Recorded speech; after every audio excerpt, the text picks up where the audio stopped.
Hey guys, இன்றைக்கி நான் உங்களுக்கு என்ன படத்தை சஜஸ்ட் பண்ணுறதுக்கு எடுத்துகிட்டு வந்திருக்கேன் அப்படின்னா, ஒரு மலையாள படமான சுக்ஷி மாதிர்ஷினி அப்படிங்கிற ஒரு படம் தான். சுக்ஷி மாதிர்ஷினி அப்படிங்கிற ஒரு படம் தான். அண்ட் இது இதோட அர்த்தம்னு பார்த்தீங்கன்னா மைக்ரோஸ்கோப். இங்கிலீஷில் இதோட அர்த்தம்னு பார்த்தீங்கன்னா மைக்ரோஸ்கோப்புன்னு சொல்லுவாங்க. அண்ட் இந்த படம் ப்ரொடியூசர் யார் ப்ரொடியூஸ் பண்ணியிருக்கா அப்படின்னா happy hours entertainment and AVA productions அப்படிங்கிறவங்க தான் ப்ரொடியூஸ் பண்ணியிருக்காங்க. அண்ட் டைரக்டட் பை பார்த்தீங்கன்னா எம்சி ஜிதின், ஷார்ட் ஃபார்மில் எம்சின்னு சொல்லுவாங்க. அண்ட் யாரெல்லாம் நடிச்சிருக்காங்க அப்படின்னா நஸ்ரியா நசீம் அண்ட் பாசில் ஜோசப். அண்ட் இதோட ஜேர்னர் பார்த்தீங்கன்னா பிளாக் காமெடி மிஸ்ட்ரி த்ரில்லர். இந்த மாதிரி கொஞ்சம் இது 2-3 ஜேர்னர் கலந்து இது ஒரு ஜேர்னராக வந்திருக்கு.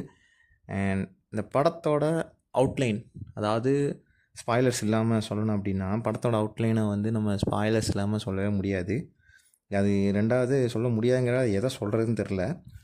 அந்த அளவுக்கு படம் ஃபுல்லாக ஸ்டார்டிங்லேருந்து எண்டு வரைக்கும் ஒரு சஸ்பென்ஸோடையே தான் நகலுது. ஸோ இப்போ நான் எதாவது ஒன்று சொன்னாலும், ஸ்டோரி லைனில் ஒரு லைன் சொன்னாலும் அது ஏதோ ஒரு இதை உங்களுக்கு ஸ்பாய்லர்ஸ் கொடுத்துரும். ஸோ அதனால் அந்த ரொம்ப என்னால் சொல்ல முடியல. சின்ஸ் இட் இஸ் ஒரு ஒரு ஒரு த்ரில்லர், ஒரு investigation kind of thing, mystery kind of திங்னால அது நான் சொல்லலை. அண்ட் சிம்பிளாக சொல்லணுன்னா, நம்ம படம் பார்க்கும்போது நமக்கு தெரியும் எல்லாம் எப்படி சொல்கிறது, இவங்கெல்லாம் தான் இதுக்காக தான் இதெல்லாம் பண்ணியிருப்பாங்கன்னு நினைப்போம். ஆனால் என்னாகும் அப்படின்னா, கெட்டவங்கெல்லாம் நல்லவங்களாக தெரிவாங்க, அப்பாவியெல்லாம் கடைசியில் அக்யூஸ்டாக வந்து நிற்பாங்க. அந்த லெவலுக்கு இந்த ஒரு ஸ்டோரி அண்ட் ஸ்க்ரீன் ப்ளே இருக்கும். வேறு லெவல் ஒரு ஸ்டோரி அண்ட் வேறு லெவல் ஸ்க்ரீன் ப்ளே எக்ஸிக்யூஷன் இருக்கும். ஸோ அதனால் இந்த படத்தோட கதையை நான் பெருசாக உங்களுக்கு டிஸ்கஸ் பண்ண விரும்பலை. அது உங்களுக்கு படம் பார்க்குற ஆர்வத்தை ஏதோ ஒரு இடத்துல அந்த ஒரு சஸ்பென்ஸை பிரேக் பண்ணிடுமோ எனக்கு பயமாக இருக்குது. ஸோ அதனால் அவங்களுக்கு இந்த படத்தோட ஸ்டோரியை பற்றி பெருசாக டிஸ்கஸ் பண்ணல. அண்ட் மற்ற விஷயங்கள்லாம் பார்க்கும்போது ஃபஸ்ட்டு ஆக்டிங் பார்த்துடலாம். அதுக்கப்புறம் ஆக்டிங் பற்றி சொல்லணும் அப்படின்னா, பாசில் ஜோசப் உங்களுக்கு தெரியும், அந்த படம் பேர் என்ன, ஜெய ஜெய ஜெய ஹேன்னு நினைக்கிறேன். அந்த படத்தில் எக்ஸ்ட்ராடினரியாக காமெடி பெர்ஃபார்ம் பண்ணியிருப்பார். ஸோ இப்போ இவர் மறுபடியும் பார்த்திங்கன்னா இந்த படத்தில் ஒரு மாதிரி நம்ம இவர் கெட்டவர் தான் நமக்கு தெரியும். அந்த மாதிரி தான் இவரோட கேரக்டரைசேஷன்ஸ் இருக்கும். ஆனால் ஒரு மாதிரி சைக்கோபாத் மாதிரி இருப்பார்.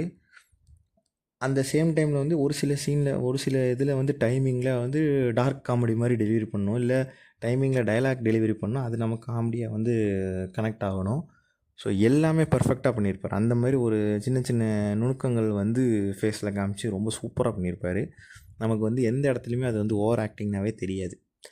அண்ட் அடுத்தது பார்த்திங்கன்னா, அடுத்தது Nazriya Naseem. Overall very good performance. எனக்கு தெரிஞ்சவங்க 4 வருஷம் கழிச்சு இந்த படத்தை நடிக்கிறாங்கன்னு நினைக்கிறேன் மலையாளத்தில், பிரேக் விட்டுட்டு. அண்ட் ஒரு சில இடத்துல கொஞ்சம் மெனக்கடல்லையோன்னு தோணுது ஆக்டிங்கில். குறிப்பாக ஒரு சீனில் கீழேருந்து மேலெலாம் ஏறுவாங்க. அது அவங்களோட ஃபேஸ்லேயே தெரியுது, இவங்க ரோப் கட்டி தான் ஏறுறாங்கன்னு. அந்தளவுக்கு ஒரு மெனக்கடலே இல்லை, கஷ்டப்பட்டு ஏறுற மாதிரியே இல்லை. ஸோ அது ஸோ அந்தமாரி அதை தவிர்த்து எனக்கு அவங்களோட ஆக்டிங்கில் வேறு எதுவுமே நமக்கு இதாக தெரில. எல்லாமே சூப்பராக இருந்துச்சு, பர்ஃபெக்டாக இருந்துச்சு. அண்ட் மியூசிக், பிஜிஎம் ஃபஸ்ட் கிளாஸாக இருந்துச்சு. படத்துக்கு ஆப்டான பிஜிஎம், எங்கேயுமே ஓவர் டூ ஆகலை, எங்கேயும் ரொம்ப கம்மியாகலை. அண்டு ஒரு சில சீன்லாம் நம்மளை அள்ளு விட்டுரும். அது மியூசிக்குமே சரி அண்ட் அந்த ஒரு விஷுவலுமே சரி. எதிர்பாராத நேரத்தில் 2-3 சீன்லாம் வரும், ஒரு பேய்ப்பட ஃபீலிங்கும் வந்துடும் நமக்கு. அந்த மாதிரி தான் இருக்கும் அது. ஸோ அந்த வகையில் பிஜிஎம்மும் சூப்பர். அண்ட் ஓவரால் அந்த படம் எந்த குறையுமே சொல்ல முடியாது. சிம்பிளான படம், இன்ட்ரெஸ்டிங்கான படம். And execution, screen play, music எல்லாமே எக்ஸ்ட்ராடினரி. மெயினாக ஸ்டோரி, எக்ஸ்ட்ராடினரி ஸ்டோரி. படத்தில் அதான் நான் முன்னாடியே சொன்ன மாதிரி, எந்த ஒரு சீனை உங்களுக்கு நான் குறிப்பிட்டு சொன்னாலும் அது உங்களுக்கு ஸ்பாய்லர் ஆயிரும். இவங்க இந்த இது பண்ணாங்க, இந்த சீனில் பார்த்தீங்கன்னா, அந்த சீனில் பார்த்தீங்கன்னா அப்படின்னா, அது எல்லாமே உங்களுக்கு ஏதோ ஒரு இடத்துல ஸ்பாய்லர் ஆயிரும். அண்ட் கண்டிப்பாக நீங்கள் படத்தை நம்பி பார்க்கலாம். ஒரு நல்ல